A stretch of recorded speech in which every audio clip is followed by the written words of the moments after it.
and sisters. Amen. Ipakitaan na derivation is the Bible.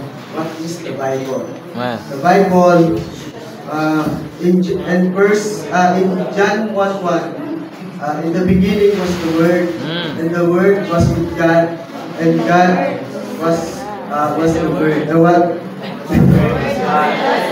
Praise the Lord. Ipakitaan na derivation. Kailangan natin forgive Lord Jesus. Amen. In order for us to better understand the Bible, we need to know the key topics. God is the one who planted Christ, is the one to accomplish, the Spirit is the one who applies the Spirit to bring to us and the reality of God. Praise the Lord. Is what Christ has accomplished on the cross and what Christ when taught, obtained, and attained.